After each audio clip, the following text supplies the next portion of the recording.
नमस्कार, हमारे इस खास प्रोग्राम में आप सभी का स्वागत है। आपके साथ मैं हूं डॉक्टर गुलरेज गौरी। आज हमारी खास मेहमान हैं एडवोकेट सपना सिंह, जो हाई कोर्ट में वकालत करती हैं। हम वकालत के पेशे से जुड़े कई बिंदुओं पर आपसे चर्चा करेंगे। मैडम, इस शो में आपका स्वागत है। मेरा सबसे पहला आपसे प्रश्न है कि कानून की बेसिक जानकारी के लिए आम लोगों को क्या करना चाहिए? क्या वो कोई किताब पढ़ें या फिर सोशल मीडिया पर चल रहे पोस्ट को देखें और कुछ समझें? क्या उनको करना चाहिए? आप सभी को नमस्कार। सर, सबसे पहले हमें बेसिक जानकारी के लिए बुक्स पढ़नी चाहिए, अच्छी किताबें। आज का जो माहौल चल रहा है उसमें बच्चे सोशल मीडिया पे रील्स देखते हैं, सोशल मीडिया पे एक्टिव रहते हैं, पर पढ़ने की आदत सबकी छूट चुकी है। तो मेरा पर्सनल ओपिनियन ये है कि आपको बेसिक जानकारी, छोटी मोटी भी जानकारी चाहिए तो आप पहले किताबें पढ़िए, उसके बाद फिर अच्छे अधिवक्ताओं की रील्स आती हैं, उनके चैनल्स होते हैं, आप उनको सुनिए। मेरा अगला प्रश्न आपसे ये है कि अभी बीते दिनों से कुछ बात सुनने में आई कि कानून में बदलाव हुआ है या कानून की धाराओं में बदलाव हुआ है, तो एक आम आदमी इसको किस तरह समझे? क्या बदलाव आया है?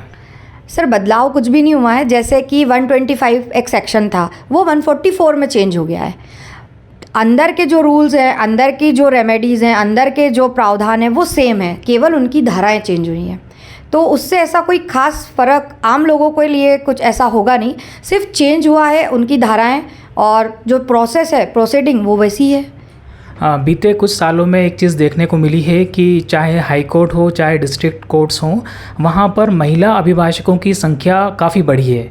तो इसका क्या कारण है? और मेरा दूसरा प्रश्न इसी से जुड़ा हुआ है कि बीइंग अ वुमन लॉयर आपको कभी किसी परेशानी का या कोई क्राइम वाला केस है उसके कारण कोई परेशानी उठानी पड़ी?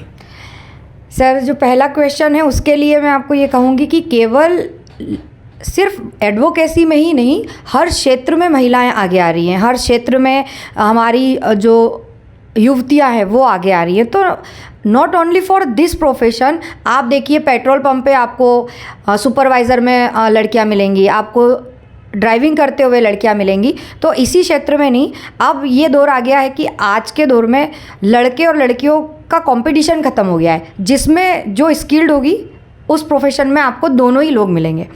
अब आपका दूसरा सवाल, बीइंग अ लॉयर, मुझे अभी तक तो ऐसी कोई समस्या फेस नहीं करनी पड़ी, पर अगर फ्यूचर में अगर ऐसा कुछ होता है तो उनसे भी निपटेंगे, वो चीज़ें भी देख लेंगे। तो अगर आपको आपके क्षेत्र में नॉलेज है, आप अपनी स्किल्ड में मजबूत हैं, तो मुझे नहीं लगता कि मुझे क्या किसी भी वुमन लॉयर को कोई दिक्कत होगी। अपने काम पे आप फोकस करते हैं तो। इन दिनों एक चीज़ बहुत आम तौर पर देखने को मिलती है कि कई बार कुछ लोग उधारी करते हैं या कुछ पैसा उधार लेते हैं, तो जो देने वाला है वो उनके कुछ चेक्स सिक्योरिटी ले लेता है। उसके बाद ये होता है कि उनका वो जो चेक लेने वाला व्यक्ति है उसके मन में लालच आता है या वो कुछ ज़्यादा वसूल करना चाहता है, तो वो चेक बाउंस करा के इससे केस थोप देता है फर्जी वाले। तो इसका क्या समाधान है? ऐसा कहा जाता है कि चेक बाउंस में कोई समाधान नहीं है, उसके अंदर तो बस पैसे देना ही है, या फिर कुछ समाधान भी होता है उसका? नहीं, ऐसा किसने बोला है आपको कि समाधान नहीं होता है? कानून से कोई नहीं बच सकता है। अगर आप अपनी जगह पे बिल्कुल सही है, देखिए, सही व्यक्ति होगा तो चेक देगा, फर्जी व्यक्ति कभी चेक देगा क्या? कि मुझे आपसे अगर पैसे लेना है और अगर कोई व्यक्ति फर्जी है तो वो चेक क्यों देगा? और फर्जीवाड़ा करना होगा तो वो फर्जी चेक देगा, अपना जेन्युइन चेक देगा क्या? पर अगर हम लीगली चलते हैं तो हम जेन्युइन चेक देते हैं, जेन्युइन एग्रीमेंट होता है, और अगर हम वो नहीं दे पाते हैं तो जेन्युइन कार्रवाई भी होती है। मतलब फर्जी मामले में फंसाया हुआ व्यक्ति, उसको पास भी पर्याप्त चांस है कि वो अपने आप को इनोसेंट प्रूव करे? जी बिल्कुल, पर्याप्त चांस नहीं, भरपूर चांस है। अगर उसके पास उसके पूरे एविडेंस हैं कि वो अपने पॉइंट पे, अपने एंड पे बिल्कुल सही है, तो वी विल फाइट। मतलब इतना आसान नहीं है किसी के लिए भी किसी निर्दोष व्यक्ति को फंसाना या इस तरह के मामले में झूठा आरोप लगाना या झूठा केस दायर करना, इतना आसान नहीं है कुछ भी? बिल्कुल आसान नहीं है सर, बिल्कुल भी आसान नहीं है। अगर कोई ये सोच रहा है कि मैं पैसे लेके या चेक लेके, पैसे देके चेक ले लिया और चेक लेके मैं सामने वाले व्यक्ति को फंसाऊं, तो ऐसा पॉसिबल नहीं है अनटिल एंड अनलेस आपकी कार्रवाई दोनों की लीगल हुई है। तो आप उसको, ना वो छूटेगा और ना आप उसको छोड़ेंगे। आमतौर पर एक प्रश्न सभी का रहता है, सभी लोग इस चीज़ को फेस करते हैं कि यातायात पुलिस द्वारा सड़कों पर वाहन चेकिंग के नाम पर वाहन रोका जाता है और उनकी चाबी निकाल ली जाती है। क्या कहेंगे एक बार इसमें आप थोड़ा स्पष्टीकरण दें? देखिए, मैं सबसे पहले तो युवाओं को एक ये अपनी तरफ से एडवाइस दूंगी कि आप अगर 18 साल से कम हैं तो गाड़ी ना चलाएं, किसी बड़े व्यक्ति के साथ चलाएं, आपके पास लाइसेंस नहीं है तो सबसे पहले आपके पास अपनी सारी चीज़ें पर्याप्त होनी चाहिए। आपका ड्राइविंग लाइसेंस, आपकी गाड़ी के कागज़, आपको, और आप अगर कहीं जा रहे हैं तो आप नियमों का पालन करें। कोई भी व्यक्ति आपकी गाड़ी की चाबी, आप पे अभद्रता, ऐसा कुछ भी नहीं कर सकता है। पुलिस के अपने अधिकार होते हैं, वो आपको रोक के बोल सकते हैं, पूछ सकते हैं, वो उनकी ड्यूटी है, वो करेंगे, बट वो आपकी चाबी नहीं ले सकते, वो आपका अनैतिक रूप से चालान नहीं काट सकते, उनके ऊपर भी कार्रवाई की जा सकती है। मतलब यदि कभी ऐसा होता है तो व्यवस्थित रूप से और विनम्रता से उनको अपने अधिकारों के बारे में बताया जाना चाहिए। बिल्कुल बताया जाना चाहिए। आप उनसे पहले विनम्रता से बात कीजिए कि सर मेरे पास ये चीज़ है, और मैं, अगर आपने गलती की है तो यू हैव टू से सॉरी, और अगर आप गलत नहीं है तो आप पहले उनसे विनम्रता से बात कीजिए, उनको सद्भावपूर्ण तरीके से समझाइए। नहीं समझते हैं तो फिर उनके लिए भी वही कानून है जो आम लोगों के लिए है।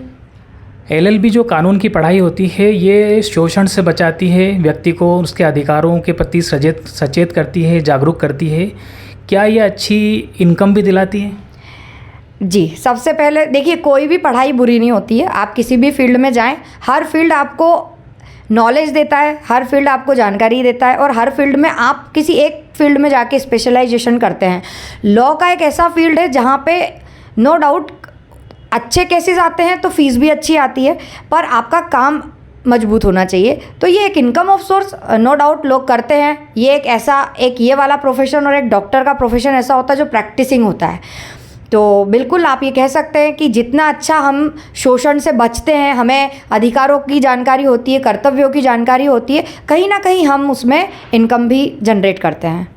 इन दिनों आम आदमी जब कोई परेशानी में पड़ता है, ख़ासतौर पे किसी विभाग के अंदर, तो वो जाने दो वाला या टालने वाला रवैया अपनाता है। कोई भी इंसान पचड़े में नहीं पड़ना चाहता है। तो इस बारे में क्या कहेंगे, ऐसा क्यों होता है और क्या करना चाहिए लोगों को? देखिए सर, इसमें दो पहलू हैं। एक मानवीय पहलू है जिसके अंदर हम आम तौर पे ये सुनते हैं कि जाने दो, रहने दो, let it go, let it be. क्यों? क्योंकि कोई भी व्यक्ति किसी और के पचड़े में पड़ना नहीं चाहता।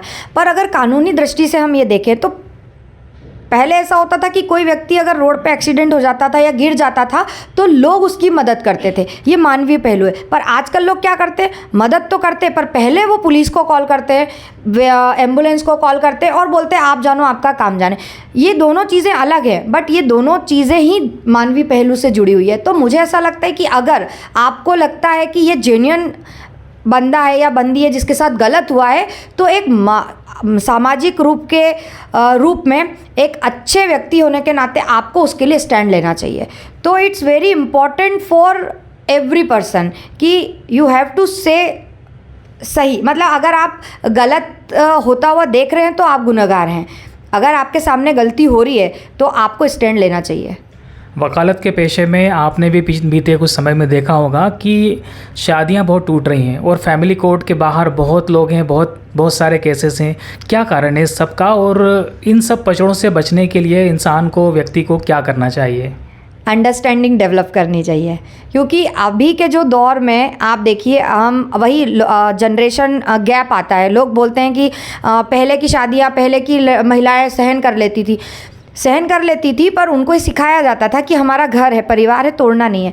अब जैसे जैसे लड़कियाँ लिटरेट हो रही है, जैसे जैसे लड़के भी लिटरेट हो रहे हैं, लड़के अपनी मानसिकता नहीं बदल रहे, उनको चाहिए हमें कमाओ लड़की मिले। तो अगर आपको कम वर्किंग वूमन चाहिए तो वो होम मेकर कैसे बनेगी, और आपको होम मेकर और वर्किंग वूमन दोनों चाहिए तो इट्स नॉट पॉसिबल ना, वो भी इंसान ही है।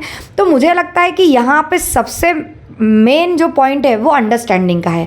अगर आप दोनों अंडरस्टैंड करते हैं तो डिवोर्स की नौबत जाएगी ही नहीं। पर क्या होता है ना, ईगो क्लेश होता है और दोनों का होता है। मैं किसी एक पक्ष के लिए नहीं बोलूँगी, क्योंकि हमारे पास रोज़ ऐसे केस आते हैं, कभी लड़का आता है डिवोर्स फाइल करने, कभी लड़की आती है, और दोनों का ही कहीं ना कहीं एक पॉइंट आता है कि मैं तुमसे ज़्यादा कमाता हूँ या तुम मुझसे ज़्यादा कमाती हो, वो बोलती है मैं तुमसे ज़्यादा कमा रही हूँ। तो कहीं ना कहीं ईगो क्लेश होता है। तो मुझे ये लगता है कि सबसे पहले अंडरस्टैंडिंग क्लियर होनी चाहिए, आपकी फ्रिक्वेंसी मैच होनी चाहिए अंडरस्टैंडिंग की।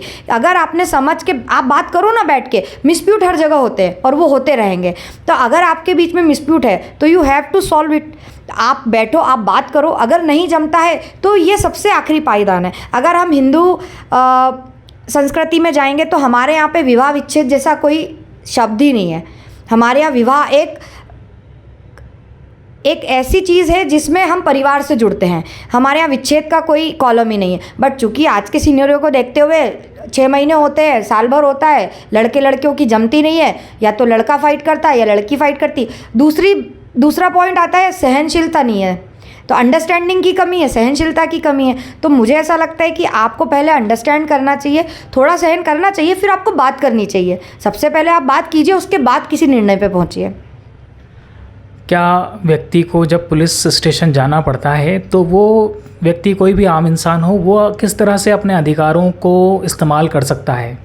देखिए, अगर आपको पुलिस स्टेशन से कॉल आया है और आपको बुलाया गया है, तो आपको ये पूरा अधिकार है, संविधान आपको ये पूरा अधिकार देता है, कानूनी अधिकार देता है कि आप जाने कि आपको किस ऑफेंस में बुलाया गया है, ऐसा क्या हुआ है, आपके पास आपके खिलाफ आवेदन आया है या आपके खिलाफ FIR हुई है, आपके खिलाफ हुआ क्या है, ये जानने का आपको अधिकार है। तो बिना वहाँ भी आप अपनी विनम्रता, सभ्यता का परिचय देके आप सामने जो भी IO है या TI महोदय हैं या जो भी वहाँ पे अवेलेबल व्यक्ति है, आप उनसे पूछ सकते हैं, और उनका अधिकार है, उनका ये कर्तव्य है कि वो बताएंगे, और आपका ये अधिकार है कि आप जाने कि आपको किस ऑफेंस में बुलाया गया है। सपना जी, हमारे इस खास शो में शामिल होने के लिए, इतनी महत्वपूर्ण जानकारी देने के लिए आपका बहुत बहुत धन्यवाद। धन्यवाद सर।